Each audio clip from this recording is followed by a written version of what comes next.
Okay, so the training is going to continue with an order. We're going to enter an order for a new customer. So one thing that we do is go to sales order entry, or if we have an icon here, we can enter it from the icon as well. To create an icon, a private icon, you simply open the function that you want to perform, come over here to the white zone, right click, and create new shortcut. And it will automatically create a shortcut. If you don't like the icon that is on the system, for instance, you might not like this icon, if you right click on the icon, you can come here to change icon. In this case, I happen to think this is more like a Rolodex. So I'll change it to a Rolodex, and I can customize it to my liking. So we're going to go ahead and enter a new customer, a new order for a new customer by hitting our plus sign. And then in this case, we're going to hit the plus sign. First, we're going to look for the customer. And I always recommend that you look for the customer before you jump and add. Even though our system has the ability to merge customers, if you've entered it twice by accident, it's always easier to do it this way. So we're going to look for a customer, Jerry, J-E-R-R-Y, F2, and we say, well, Jerry doesn't exist. Well, let's look for it by zip code. By doing our little drop down here, we can change it to zip code. Let's say, well, they're in the 90045 zip code. Well, I don't have anybody 90045. Well, maybe the contact is Sherry. We can look for it by contact. Well, there's a bunch of Sherrys here. Let's see if one of these is it. No, it's not either any of those. So it truly must be a new customer.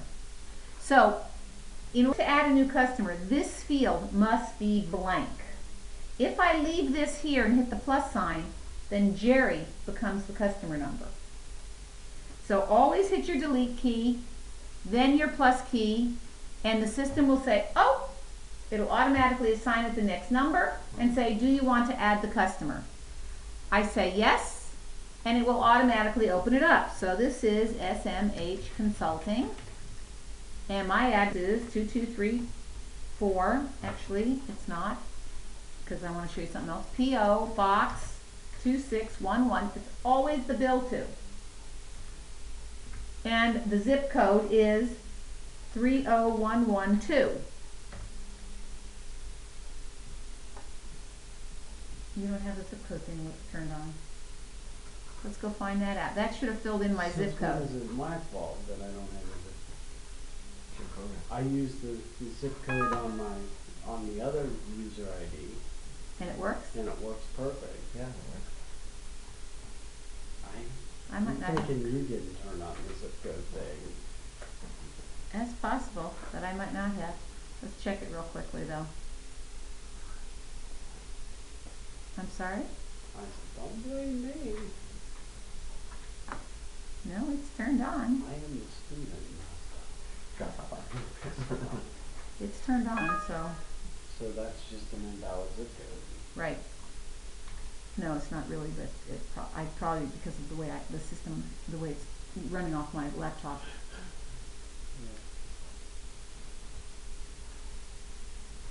Yeah. Okay. Plus sign, add a customer. SMH Consulting. Under normal circumstances, P.O. Box 2611. You would enter the zip code 30116. Doesn't work. You would enter the zip code and it would automatically fill in city and state. When entering a phone number, this area right here is not for the area code. This is for the country code for international shipments. Phone number is entered in this box right here, 770-214-2053. Extension is here. I happen to be 11. Fax.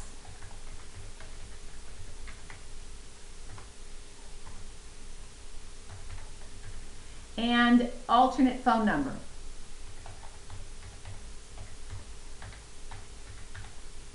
Okay?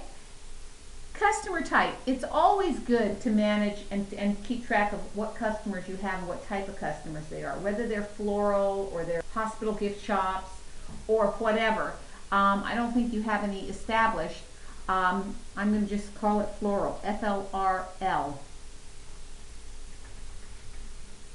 Okay? That way, when I do a mailing, I can limit it to florals or funeral homes. If I was going to push my urns, I wouldn't want to send those to my floral companies. Right. I want to send them to my funeral homes or pet urns. Industry code, you can further define it as being, a mass market, or whatever. Like maybe it's all the targets. That's a mass. So you might want to set up a mass industry. URL. URL is actually the email address, the general email box for this customer.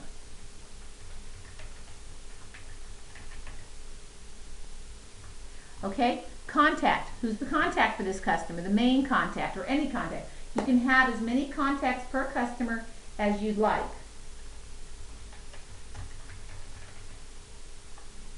And it'll automatically open up the contact manager, and that's done. Okay, and defaults. Who's the default sales rep for this customer? Who's the sub rep? Within each rep organization, there are sub reps or road reps. This helps you further analyze performance at a rep group. So if you fill that in, then you have more tools to go back to the rep themselves and say, look, this rep is not performing. Why aren't they selling our line? And the rep has that also because it will break down the commission statement by sub-rep. Oh, okay. Okay, so that the rep group knows how much to pay each individual rep. Okay, lead source again. This is the source of where did I get this specific customer. Not where did I get the order, but where did I get this customer? Where did this customer generate from? This is Dallas, D-A-L. Dallas Gift Show. And do they pay taxes? Obviously they don't, so we can skip that. Credit cards, this allows me to assign an in-house rep to this customer. And this links back to my user group, my users. So if I know that this is really Jeff's customer, this Jeff, I can click here and say this really belongs to Jeff Likens and not you. Mm-hmm. Okay? Let's see, my credit limit, interest, we'll talk a little bit about that. You don't really want to be charging finance charges because if you do, you have to actually write them off in this system. Okay, if you know the credit card, you can add it here, or you can again add it on the fly during order entry, which is the easiest. Notes. It is on this screen. You can have as many contacts per customer as you want. You just simply add F3 here, and this would be Joseph, F3 Wanda, so that you can keep track and be able to know who you're actually talking to. This is a for your eyes only comment field. Customer is difficult to get along with, doesn't like pork, whatever. You can put that there, and the customer service person will see that the minute that customer comes up during order entry. Oh, okay. Okay?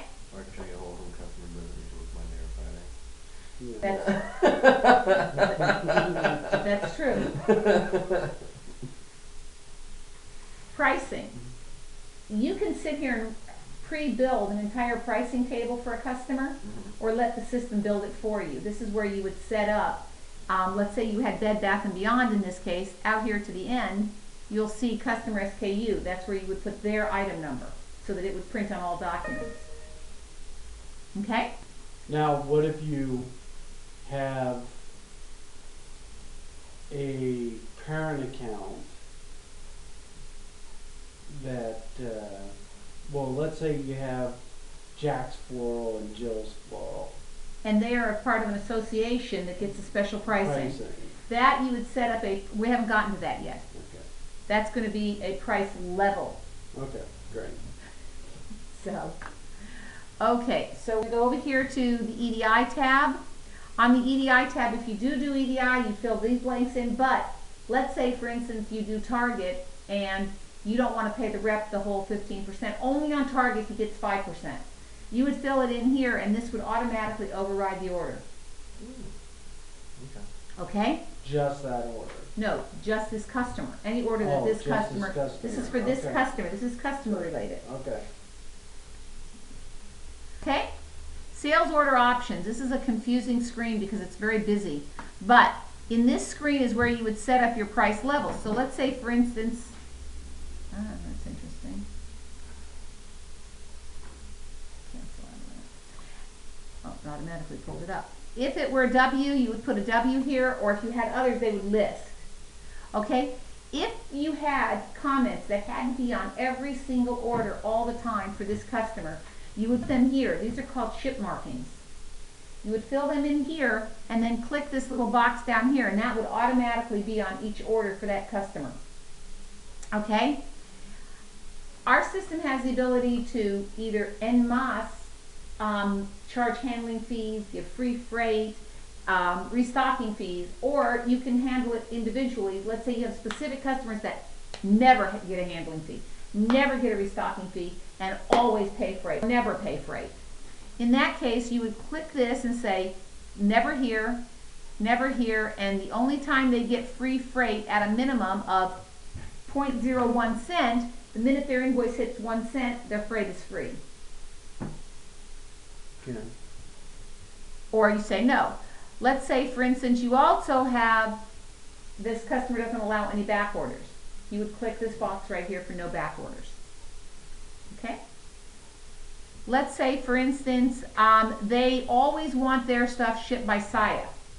You click here for their default ship via, and every time you enter an order, it'll automatically bring that up. Yeah.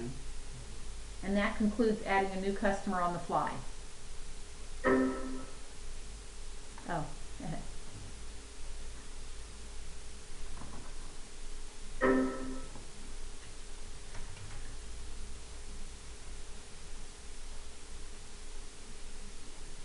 Okay?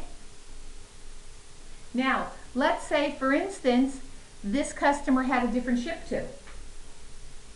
Okay? Notice that the ship to number is blank here. That must be blank in order to add another ship to. So if I click on the ship, this is called a hyperlink. And that allows you to jump and add or jump and edit. You come in here, hit the plus sign. It'll assign it a number, and then I can fill in the address.